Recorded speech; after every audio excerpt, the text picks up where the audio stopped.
Sean ustedes bienvenidas, bienvenidos a Rezumba y Suena la Memoria, un espacio donde privilegiamos la imaginación, el palabreo, la inteligencia reflexiva, la buena comida, la buena música, el gusto por la vida. Rezumba y Suena la Memoria es una colaboración entre el Centro INA Veracruz, Librería Mar Adentro y América Afroindígena. Sean ustedes bienvenidos. Comenzamos.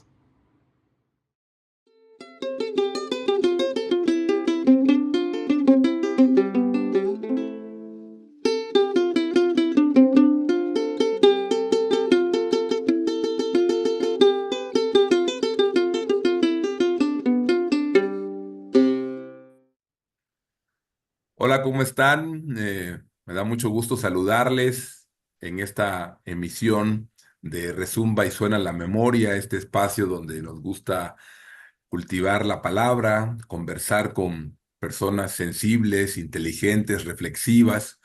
Y en esta ocasión me da un enorme gusto poder tener esta plática sabrosa. Estoy seguro que así será con Beatriz Carolina Peña. Beatriz es una académica, una destacada académica nacida en Venezuela y radicada desde hace mucho tiempo en Estados Unidos. Es profesora en Queens College y es también especialista en estudios coloniales en Latinoamérica. Así que, Beatriz, bienvenida y muy agradecido contigo de haber aceptado esta conversación.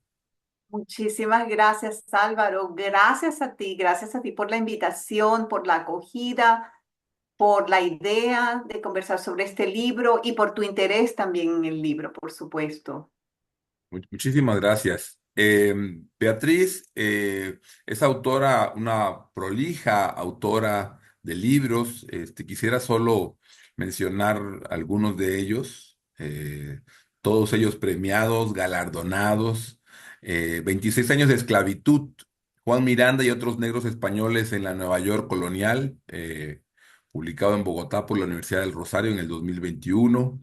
Los Incas Alzados de Vilcamba en la primera historia de Martín Urúa, publicado en Pamplona por la Universidad de Navarra en el 2018.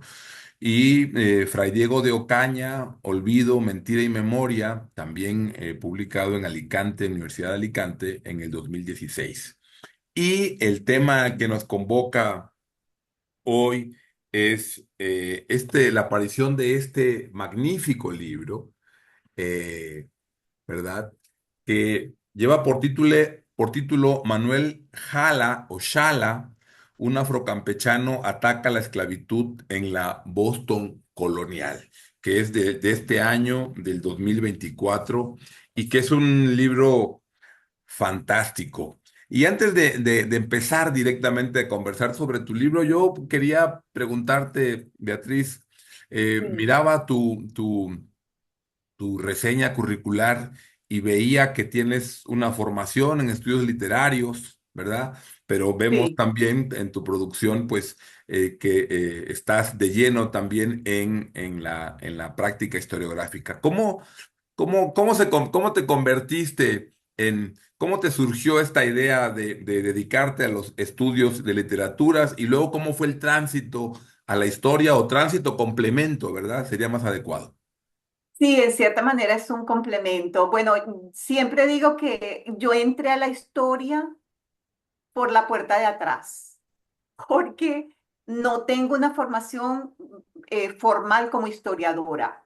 Ahora bien, cuando estaba haciendo mis estudios de doctorado, o mejor dicho, en la conclusión de mis estudios de doctorado en el área de literatura hispánica, eh, me fui por el rumbo de los estudios coloniales. Y los estudios coloniales son, digamos, un área en la que muchas disciplinas se interconectan y están muy, muy cercanos, sobre todo de la historia. Y claro, dependiendo de lo que uno esté trabajando, también uno puede estar muy cerca del arte en algunos casos, cuando uno está trabajando con iconografía, por ejemplo. Pero en particular, constriñéndome al tema de la historia, pues allí ya en el área que yo escogí para especializarme, ya allí había una conexión directa con la historia, porque en realidad quienes nos ocupamos de los estudios coloniales, nos ocupamos en general de textos que tienen que ver más con la historia o que fueron creados con una finalidad de informar, ¿no? Y no precisamente de crear literatura en el sentido estricto de crear textos con una finalidad estética. Son más bien textos que tienen importancia cultural más que importancia literaria y que nacieron con una vocación histórica. Ahora, por otra parte, también debo aclarar que en el caso en particular del tema de los Spanish Negros, como se les llamaba aquí en el territorio estadounidense o debo decir, en los territorios británicos de América, ¿no? En el momento en el que eran colonias. Em, Cuando me dedico o llego a este tema, porque al hacer un curso sobre un curso titulado Nueva York, centro y lugar de tránsito de la cultura hispánica, no, no es exacto el título, pero casi, casi, y lo dictó un poeta español llamado Dionisio Cañas. En general lo que hacíamos en esta clase era trabajar con textos literarios producidos en la ciudad de Nueva York.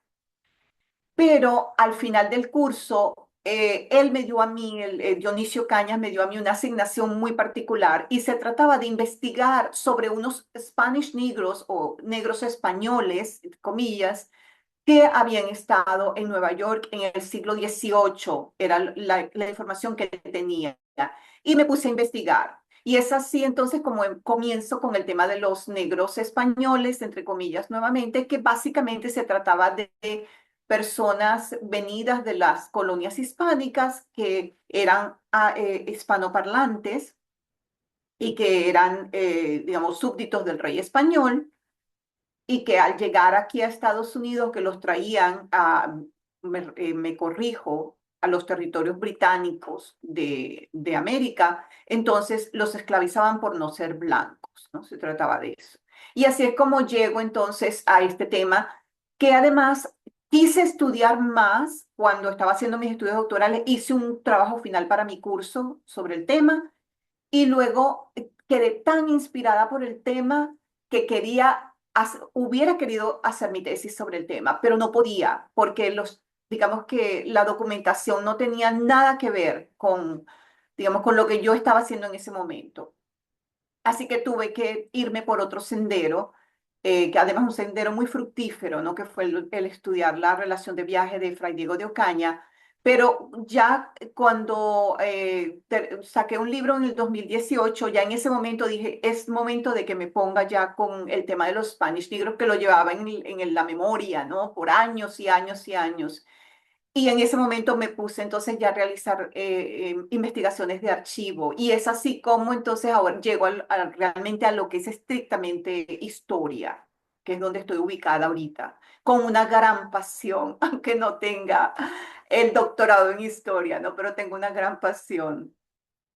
Escuchándote ahora, vuelvo a reafirmar cómo hay temas que lo encuentran a uno, ¿no? Sí, tienes Y que razón. lo agarran de la mano o Sí, durante muchas noches te hablan al sí, oído y te dicen, hey, sí. hey, hey, no me olvides, no me olvides, ¿no? Por aquí ando. Esa pasión es fantástica y le da todo el sentido a lo que hacemos. Y Eh, fíjate, si me permites la sí, por favor. interrupción, fíjate que cuando yo estaba trabajando en el libro, en el anterior, ¿no? Que era su protagonista es Juan Miranda. Pues, Cuando estaba trabajando en ese libro, yo tuve un sueño. Ahora que tú hablas de sueños, yo tuve un sueño y en ese sueño yo vi a un joven em, no blanco y ese joven me señaló con el dedo mi despacho donde yo trabajaba. Y yo dije, wow, es como de ponte a trabajar en eso, en lo que debes estar trabajando. Y sí, yo estaba trabajando, estaba dedicada al tema, pero probablemente tal vez porque estaba dedicada al tema tuve ese sueño. Pero el punto es que sí, en la vigilia y en el sueño estamos abocados a ese tema que nos está llamando. Creo que ya tengo el título de esta conversación ahora con esto Ah, que sí, acabamos de qué bueno. conversar. Bueno, y en 2014, el 2024, en este 2024, Sí. la Academia Colombiana de Historia publica, ¿verdad?, este fantástico libro que tiene como protagonista a Manuel Jala, Manuel Shala. ¿Qué nos podrías decir? ¿Quién fue Manuel Shala? ¿Por qué dedicarle un libro a una persona, a un mulato afrocampechano, como bien se describe en la portada del libro? Bueno, es una figura que tal vez por sí misma o en sí misma no tiene un valor en cuanto a, digamos, logros trascendentales en la historia, un cambio en la historia. Cambió su propia historia, eso sí. Y se nota además que era un individuo con una personalidad atrayente, tenía que haber tenido algún tipo de carisma Mm. para haber en dos oportunidades conseguido que dos gobernadores distintos escucharan su caso, ¿no? Su reclamo de libertad. Entonces, es un individuo efectivamente afrocampechano, nacido en Campeche, de padres mulatos, entonces él también se definía a sí mismo como un mulato, que fue atrapado por un corsario eh, inglés y fue traído a Nueva York. Y aquí fue vendido en esclavitud. Me gustaría aprovechar el momento para hacer la diferenciación entre el pirata y el corsario. El pirata es la persona sí, es la persona que realiza ataques de barcos en el mar sin tener ningún permiso oficial para hacerlo. Por eso se identifica al pirata con el ladrón. Mientras que el corsario es el individuo que tiene una patente oficial de su gobernación para salir al mar y atacar barcos considerados enemigos, porque son de naciones que le hacen la guerra a la nación de la que es el corsario, o porque es una nación con la que compite, ¿no? Desde el punto de vista imperial. Entonces, en el caso de Manuel Jala, obviamente él estaba practicando el corso porque iba en un barco corsario. Esa es mi hipótesis, ¿no? Por lo cual resulta raptado prácticamente. Y entonces lo raptan y digamos, porque me imagino que habrá otras preguntas más adelante en las que yo pueda elaborar más el tema, pero para concretarme a la pregunta, el punto es que cuando es esclavizado en Nueva York y luego cuando es esclavizado en Boston, en las dos oportunidades consiguió que alguien se ocupara de presentar una petición de libertad en su nombre.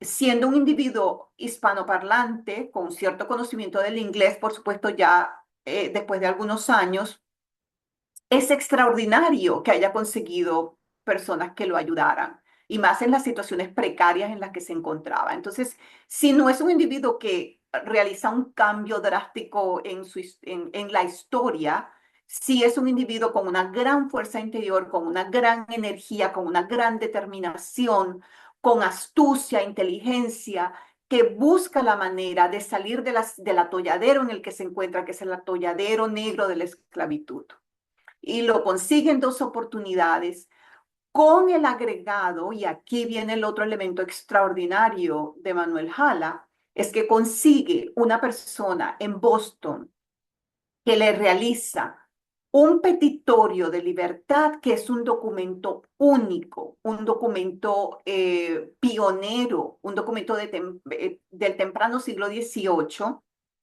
cuyos postulados en contra de la esclavitud y en favor de la libertad no se van a repetir en otro documento más que mucho después, cuando ya la esclavitud sea abolida.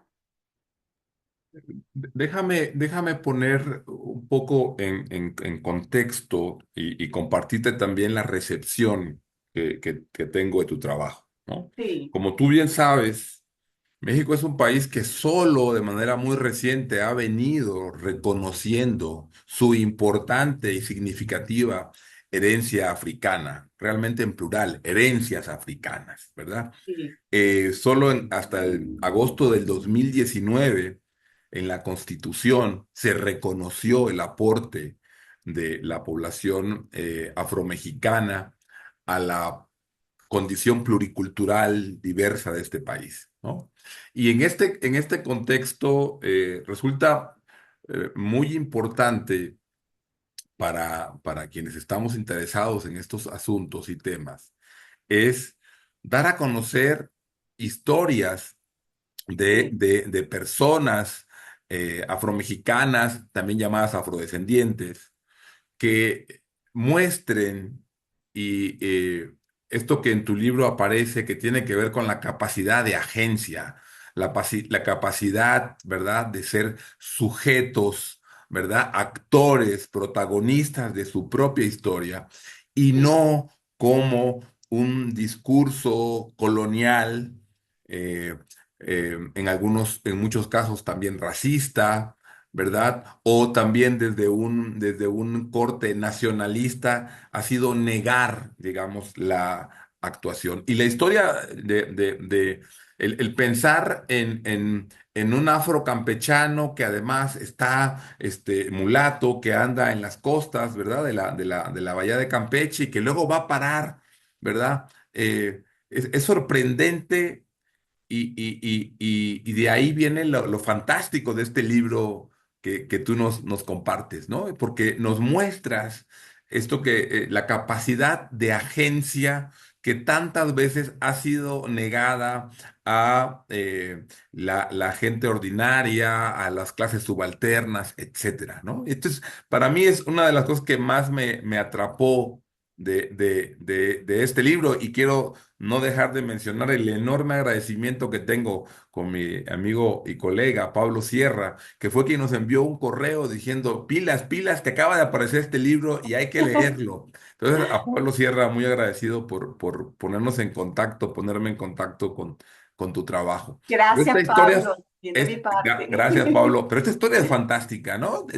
Es, tú muestras claramente la capacidad de agencia de un personaje como Manuel, ¿no? Claro, y no solamente en cuanto al hecho de haber conseguido personas que lo ayudaran a salir de esa situación en la que se encontraba, sino también tenemos que ver la importancia que tuvieron los africanos y los afrodescendientes, y en este caso concreto me voy a referir a Campeche, ¿verdad? Y en la península de Yucatán también, por supuesto, la gran importancia que tuvieron en la defensa de esos territorios, porque es algo que no tampoco se ha hecho ver, no se ha visibilizado, algo en lo que no se ha insistido.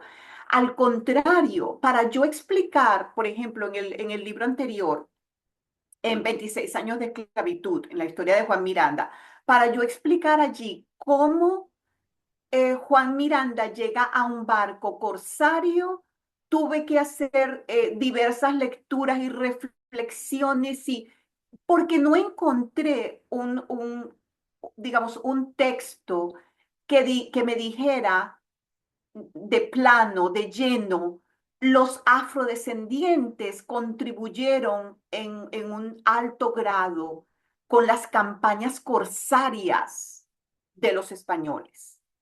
No lo encontré, entonces tuve que hacer como quien dice todo un rodeo, ¿no? Buscando por aquí, por allá.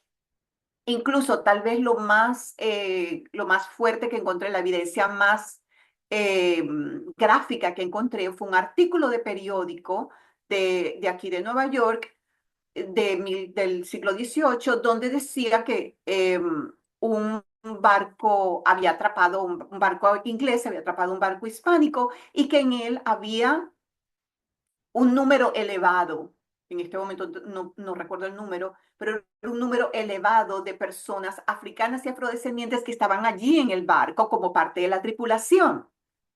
Entonces, esa es la evidencia, ¿no? O sea, volviendo al punto de Manuel Jala practicaba el corso. Eso quiere decir no que Manuel Jala fuera dueño de un barco corsario hispánico, sino que él fue reclutado como parte de la tripulación de un barco para practicar el corso. Eso quiere decir para atacar a otros barcos que atacaran o que tuvieran la intención de invadir ese territorio. Entonces, él era miembro de una tripulación que estaba defendiendo Campeche de la invasión inglesa en este caso, ¿no? Y de la isla de Tris Isla del Carmen, ¿no? En la laguna de Término, que era una base de los ingleses por la explotación del palo de Campeche, ¿no? De las maderas tintorias. Entonces, él, Manuel Jala, estaba trabajando en un barco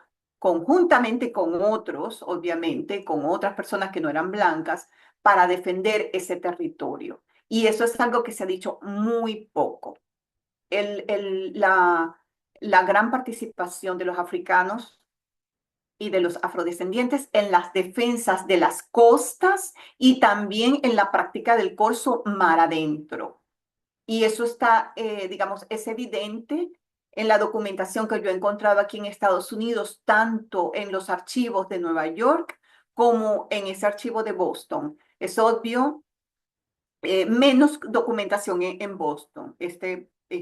Podría decirse que este petitorio de libertad es casi único, pero en Nueva York sí conseguí mucha más documentación que prueba que muchos afrodescendientes fueron tomados de barcos hispánicos que estaban practicando el corso, ¿verdad? O que se enfrentaban a otros barcos ingleses y que al ganar los barcos ingleses, entonces los atrapaban y por no ser blancos, se los traían acá y luego los vendían en esclavitud.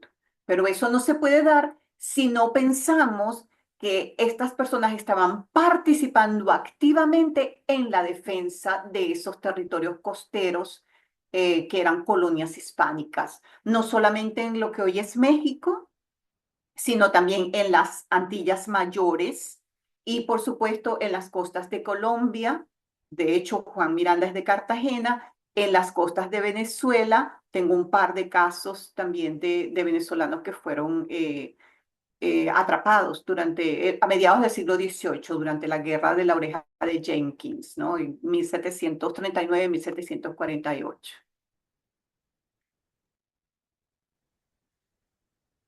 Beatriz, nos has dicho entonces que Manuel Jala es un campechano, ¿verdad? Él se reconoce en la documentación que tú consultas como mulato libre y Sí, defiende su condición de libre porque es hijo de dos mulatos libres. exacto. Sin embargo, tu libro también es muy contundente al decirnos que eh, su fenotipo, su color de piel, Sí, es lo que lo vuelve siendo libre, lo sí, vuelve en territorio hoy de Estados Unidos, en las exacto. colonias, en Nueva York, en Boston Sí, después, lo vuelve alguien esclavizable. Y sí. efectivamente se esclaviza. ¿Cómo percibes tú en la sociedad que estudias la relación y el tema entre el fenotipo y el color de piel? Sí, digamos que ese es un elemento esencial, es el elemento que genera todos estos conflictos, ¿no? Y cuando yo digo no blancos, debo hacer la aclaración de que no solamente digo no blancos, porque no solamente se capturaban o se esclavizaban individuos afrodescendientes, sino también indígenas. Entonces eran los dos grupos sufrían, ¿no? En este sentido, africanos, afrodescendientes y también indígenas. Entonces, todo el que tuviera la piel un poco oscura, ¿no? Que no fuera blanca, entonces era esclavizado. Y hay como dije antes, ¿no? Una relación directa, porque precisamente el libro de Winthrop Jordan, que es un libro ya del del 68, pero que habla precisamente, se llama White over Black, ¿no? Blanco sobre negro, las actitudes americanas hacia o estadounidenses, bueno, no, estadounidenses no, porque en la época no se puede hablar de estadounidenses, sino de la América británica, ¿no? Hacia el negro, dice, entre 1550 y 1812. Bueno, en particular, en ese libro el autor dice que ya para 1700 el color de la piel se estaba utilizando como argumento para esclavizar. Antes, pues había otro tipo de argumentos que no solamente tenían que ver con el color, también con la procedencia, pero o la falta de religión, o la religión que no debía ser, pero ya para este momento prácticamente todos esos otros argumentos pasan a un segundo plano y el argumento que se erige como fundamental para esclavizar a una persona es el color de piel, ¿no? Y esto sucede más o menos para la época en la que Jala llega a estos territorios. O sea, yo sé que es un momento álgido, ¿no? En ese sentido. El color oscuro de la piel se había convertido en una racionalización independiente de la esclavitud para 1709, ¿no? La época en que Hala llega a Boston, en este caso en particular. Y de hecho, el capitán que apresa a Hala y que se lo quiere apropiar en Boston, que de paso no era de los territorios británicos en América, sino que venía de Inglaterra, él da como argumento fundamental para apropiarse de Hala el color de la piel. Ese es el alegato que él presenta, ¿no? Dice que los de su color eran esclavos. Y es entonces el argumento al que se opone completamente Samuel Sewall, que es el que pienso yo que es el autor del petitorio, ¿no? De la petición Sí, de libertad. me acabas de dar, digamos, la entrada porque quería hablar, conversar sobre Seymour Sewell, ¿no? Que es el otro protagonista de la historia, ¿no? Sí, Y cómo ubicar el proceder, el actuar de este personaje, de sus acciones, documentas varias, no solo la relativa a Manuel Jala, sino planteas que son varias sus acciones a favor de personas esclavizadas. Pero ¿cómo ubicar su actuación en el contexto de las colonias angloamericanas de inicios del siglo XVIII? ¿Cómo entender esa suerte de paradoja, además de una ciudad, Boston, que se aprecia de ser la primera en, ¿no? En mantener una posición antiesclavista, ¿no? O de las primeras, pero sí. ¿quién es ese otro personaje, Seymour Sewell? Sí, explicar dónde se origina su posición antiesclavista y su oposición también al argumento del que el color de piel determinaba que una persona se convirtiera en esclava.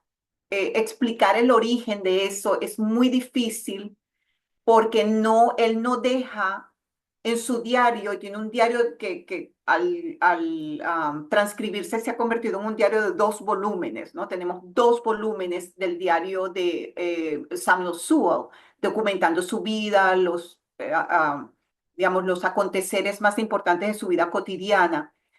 Allí no nos explica el porqué de su actitud, de dónde surge, dónde nace esa oposición a la esclavitud.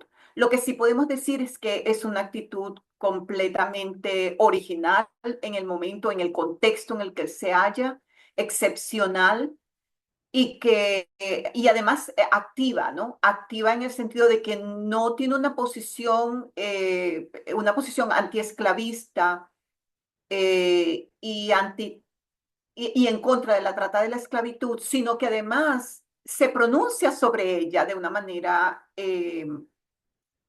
pública, porque además este hombre, Samuel Sewell, que era un juez, publica el primer tratado es muy breve, de paso, se puede leer, se puede encontrar en el internet y es bastante corto. Es quien publica, Samuel Sua publica el 24 de junio de 1700 el primer tratado en contra de la esclavitud y de la trata esclavista en lo que hoy es Estados Unidos. Sí había habido otros dos documentos anteriores, pero eran en contra de la esclavitud. Él se pronuncia en contra de la esclavitud y de la trata esclavista en este documento, ¿no? Se llama The Selling of Joseph, la venta de José en relación al José bíblico, ¿no? Que es vendido por sus hermanos. Entonces, él allí plantea su posición en contra de la esclavitud.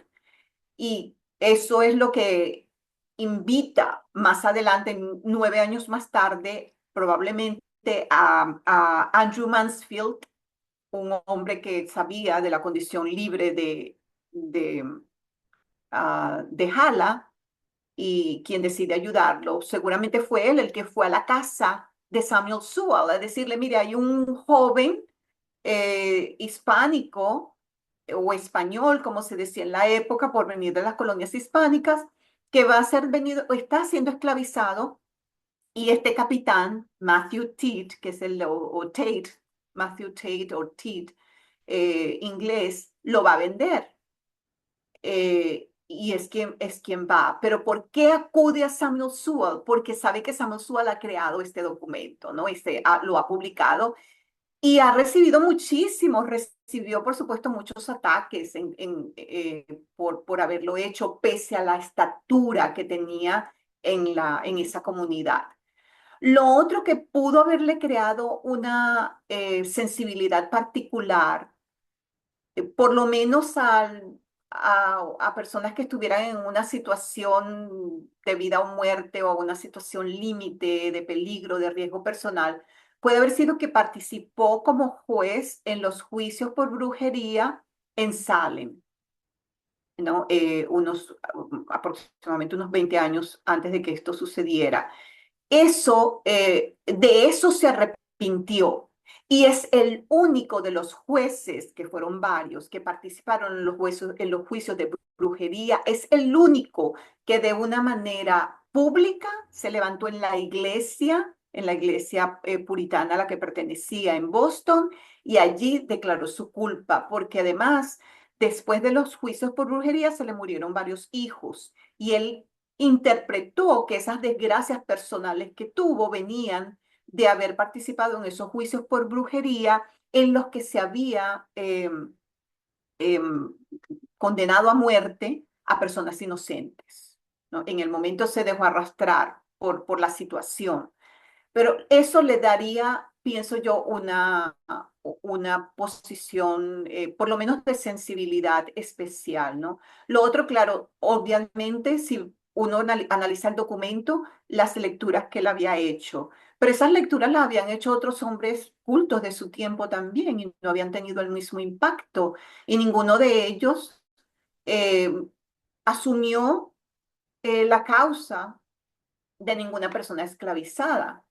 Todos participaban, eran de manera activa o de manera pasiva, participaban en la trata esclavista y en la esclavitud. Y este fue el único hombre que se manifestó. Para mí es muy importante incluso que esto se sepa porque por allí leí un libro que es un libro sobre literatura inglesa de la época colonial, y la persona que lo escribe dice que Samuel Sewall participaba en la venta de esclavos porque tenía un sobrino con el mismo nombre que que vendía esclavos. Y entonces los anunciaba en la prensa, los anuncia como Mr. Samuel Sewall. Pero cada vez que Samuel Sewall, nuestro Samuel Sewall, aparece en la prensa, aparece como magistrado, como juez, George Samuel Sewall. O sea, no se trata de la misma persona.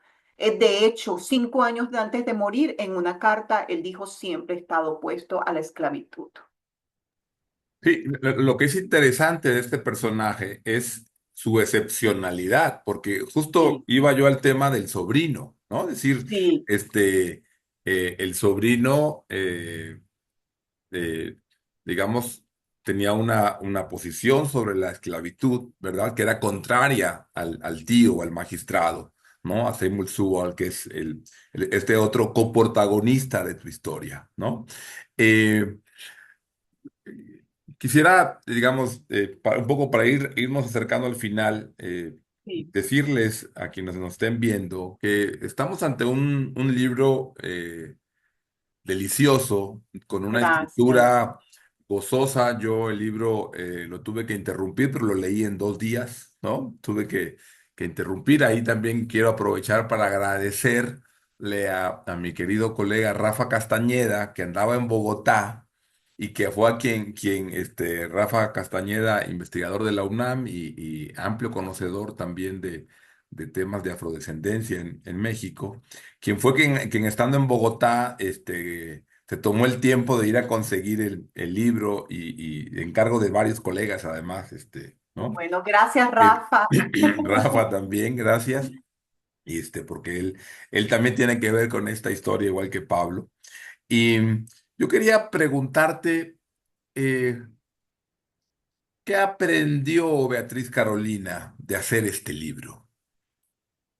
Pues fue una manera de llevar un poco, más atrás la investigación que ya tenía realizada a mediados del siglo XVIII, es decir, el momento más de concentración, ¿no? O el primer momento tal vez en el que yo detecto la presencia de los hispano-caribeños esclavizados en Nueva York es 1741 cuando hubo un gran complot de esclavos en Nueva York, o por lo menos así lo interpretaron las autoridades, y hubo una masiva persecución de los esclavos, muertes y también eh, podríamos llamar expulsiones, ¿no? Los dueños de de un buen grupo de esclavos tuvieron que sacarlos de Nueva York, venderlos hacia otros territorios que de paso no fueran británicos, ¿no? Pero bueno, ese fue como el primer paso, ubicar que allí en ese evento de 1741 hubo varios hispanocaribeños, marineros hispanocaribeños involucrados y acusados de haber participado en ese complot. Eh, entonces, de allí, de ese momento 1741, en el libro anterior, yo llevé los eventos más hacia mediados de la centuria, ¿no? Ya sea 1750 y 1750 y pico, cuando durante la guerra de la oreja de Jenkins se da una gran, digamos que en este momento, siendo los corsarios la milicia del mar, pues esto trae como consecuencia que muchos de los marineros no blancos terminan en Nueva York esclavizados. Entonces, ya yo tenía indicios por otras solicitudes de libertad que encontré aquí mismo en Nueva York, que a principios de siglo había algunos hispanocaribeños que estaban esclavizados acá. Entonces, ¿qué me ha permitido este libro todavía ir un poco más atrás? ¿No? Ir un poco más atrás y ver cómo ya desde principios del siglo XVIII, pero también a fines del siglo XVII, ya había mucha gente esclavizada, muchos hombres sobre todo, hispano-caribeños esclavizados en Nueva York. Entonces, llevar el tema, ampliarlo, ¿no? Y como digo, todavía hay cabida para estudiar el tema en el siglo anterior. Y lo otro es sí que, bueno, darme cuenta de que este petitorio de libertad de Manuel Jala es un documento único, un documento que merece ser estudiado, ¿no? Y cómo fue ya en el siglo siguiente prácticamente, en el que vine a conseguir otros documentos que tienen argumentos similares a los argumentos que sirvieron para eh, defender a Manuel Jala en su momento. Beatriz, quisiera preguntarte por último, para cerrar esta conversación, y antes comentar, eh, una de las cosas que me gustaría a mí resaltar de tu investigación y de la escritura de la misma es que cuestionas distintos estereotipos, un estereotipo muy arraigado y con el que mucha gente en el mundo y en México están luchando, estamos luchando, es asociar persona africana o de origen africano como esclavizada, ¿no? Esta es una idea muy arraigada y que hay que combatir y erradicar de los cuerpos y los imaginarios. Y tu historia nos muestra a una persona con una calidad de la época, usa el término de la época, la calidad era mulato, pero que además nos muestras otra cosa que no imagina, o sea, es un mulato libre, una. Luego, y Sí, es una historia fascinante porque es la historia de una movilidad, ¿verdad? Está en Campeche, va a parar a Nueva York, sí, esclavizado, se dedica a hacer el comercio con las islas caribeñas. Cuando se va a vencer el periodo, tú planteas que va muy probablemente rumbo a Virginia, sí, para probablemente ser reesclavizado, quizá a una plantación. En ese sí, momento, un barco pirata, corsario, ¿verdad? Francés, sí, ¿verdad? sí, Lo captura, él forma parte de esa campaña corsaria. Luego, la Armada Británica intercepta a ese corsario y va a ah, dar, es decir, es una historia fascinante que muestra las posibilidades que habían de movilidad de oh, una sí, persona en aquella época y de una sí, persona afrodescendiente, ¿no? Y me gusta también que en distintos momentos haces un planteamiento en el que color de piel y fenotipo no es necesariamente destino.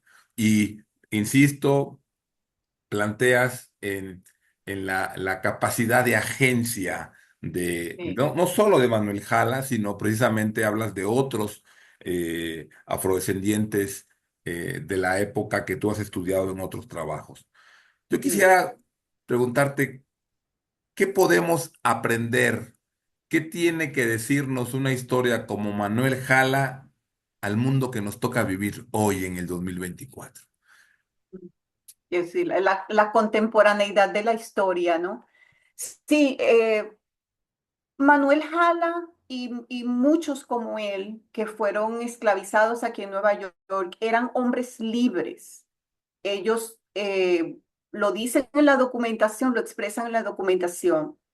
Ciertamente, alguna persona haciendo un poco de abogado del diablo podría decir, bueno, pero es que ellos si querían la libertad no se van a presentar de ninguna otra manera. Y sí es cierto, puede que en algún caso o en algunos casos estas personas no fueran libres, pero la mayoría de ellas eran personas libres, porque lo otro es que si estaban trabajando en el corso, la mayor, digamos, había un, un alto porcentaje de probabilidad de que estas personas fueran libres.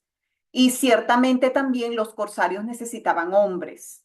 Y muchas veces, ciertamente también embarcaban a personas esclavizadas, a veces con anuencia de los dueños, otras veces sin ese permiso, prácticamente se los robaban a los dueños, ¿verdad? Pero en general, casi siempre en estos casos que yo he estudiado, estos hombres eran libres, eran de condición libres pese a no ser blancos, ¿no? Y volviendo un poco también al punto de lo que ellos realizaban, hay que reconocer la lucha cómo estos hombres se inmiscuyeron y fueron inmiscuidos también en la lucha contra otras fuerzas imperiales, contra otros imperios enemigos. Em, Manuel Jala participó en el corso durante la guerra de la Reina Ana, es como se le llama en inglés, Por lo tanto, está trabajando en pos de la defensa de la colonia o de las colonias españolas. Manuel Jala, al hacer esto, también está contribuyendo con los intereses coloniales, los intereses imperiales. Está, digamos, trabajando en función de la rivalidad imperial, ¿no? En este caso, como un agente español en contra de los ingleses. Y este fenómeno entonces nos lleva a otro sendero de la diáspora que no se ha estudiado, ¿no? Este es un tema novedoso, un tema que realmente no se ha estudiado. Sería otro sendero, otra fuente de, para estudiar la dispersión de africanos y de afrodescendientes desde las colonias, en este caso desde las colonias hispánicas hacia acá. Y también se dio viceversa, también se dio viceversa, también hubo barcos hispánicos que atraparon jóvenes que se encontraban esclavizados en las islas del Caribe que no le pertenecían a España, ¿verdad? Martinica, Curazao, Jamaica, y que fueron entonces trasladados a las colonias inglesas y también vendidos en esclavitud. Así que sí, es una persona, en el caso de Manuel Jala, también que estaba buscando una mejor manera de ganar dinero para su familia. Tenía dos hijos y quería una mejor vida para sus hijos. Entonces, dentro de las posibilidades muy limitadas laborales que le ofrecía su sociedad, él elige meterse al corso, aún con todos los peligros que esta actividad podía generar para él, ¿no? Eh, Mutilación, desde la mutilación, la muerte y otro tipo de muerte podría decirse que es la esclavización. Pero él se arriesga, ¿no? Es un tipo que se arriesga y sabe que está corriendo un riesgo, está consciente de eso, no hay duda, pero lo corre porque quiere una mejor vida, ¿no? Para sus hijos en ese momento, para él y para sus hijos. Y lamentablemente termina en esta situación, pero que pese otra vez, ¿no? A haber sido esclavizado en dos lugares distintos, él busca la manera de salir de ese atolladero. Una cosa muy importante, elaborar un documento, una petición de libertad para una persona que no era angloparlante, o sea, que no hablaba inglés, era poco menos que un hecho heroico, porque habría que conseguir una persona que elaborara el documento, que estuviera de acuerdo con que el esclavo iniciara ese paso. El esclavo tendría que esconderse del amo para poder buscar a esta persona, que la persona se prestara a realizarlo, que la persona tuviera el dinero para pagar un amanuense o que la misma persona pudiera elaborarlo si tendría las herramientas, ¿no? Lingüísticas, las frases, porque todo este tipo de documentos tiene una fraseología muy particular que hay que utilizar. Y luego esos documentos hay que hacérselos llegar al gobernador. Entonces, esos hombres que llegaron a elaborar territorios de libertad, y los hay porque hay varios, ¿no? En el libro yo coloco algunos ejemplos de aquí de Nueva York, pero hay más. Pueden verlos también en el libro de 26 años de esclavitud, allá hay más también. Estos hombres consiguen que otras personas miren su situación y decidan escribir petitorios de libertad en favor de ellos. Eso de por sí es como ganarse el gordo de la lotería.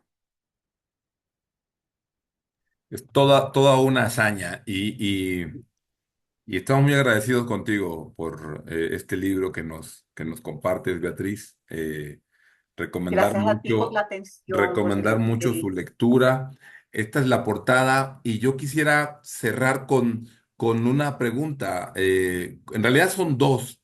La primera es, ¿cómo puede la gente adquirir tu libro?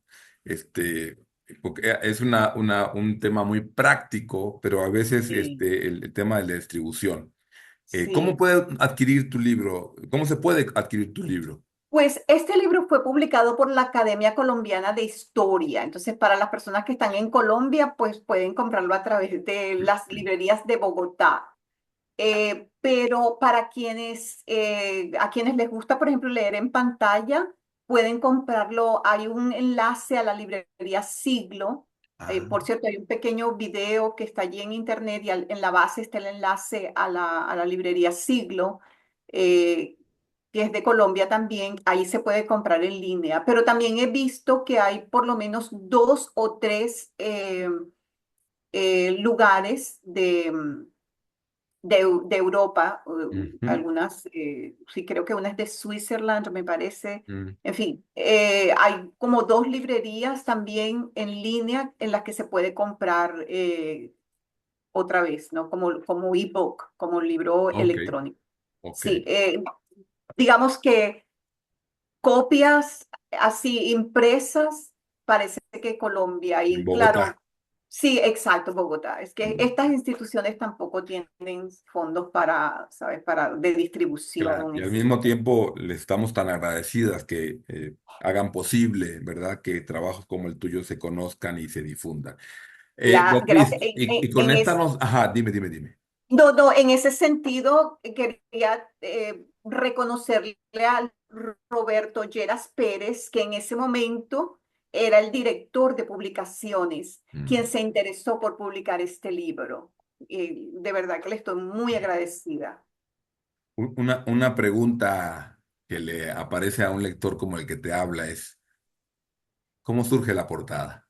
Oh, sí, porque en mis presentaciones de PowerPoint, yo buscando imágenes para utilizar en mis presentaciones en PowerPoint, pero que no quería imágenes solamente de personas que fueran llevadas en cadenas, quería imágenes que me presentaran a un ser humano con una, incluso allí podemos ver una sonrisa, ¿no? Una sonrisa tenue, casi como la sonrisa de la Mona Lisa, en el sentido de que no es una sonrisa abierta, es una sonrisa muy tenue y un rostro amable, unos ojos expresivos. Entonces, presentar a una persona o la representación, ¿verdad?, de una persona que, que me lo presentara como un ser humano, no como una víctima, sino como un Exacto, ser humano. exacto.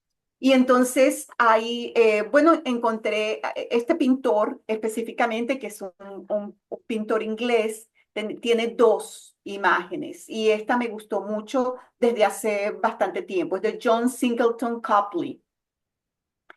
Y es interesante que antes se llamaba Head of a Negro, cabeza de un negro. Ahora le quitaron ese título, el museo donde está, que está aquí en Estados Unidos, en el Detroit Institute of Arts, ahí está. Se le quitaron ese título y le pusieron Head of a Man, cabeza de un hombre, ¿no? Es un hombre, no un negro, no, sino un hombre.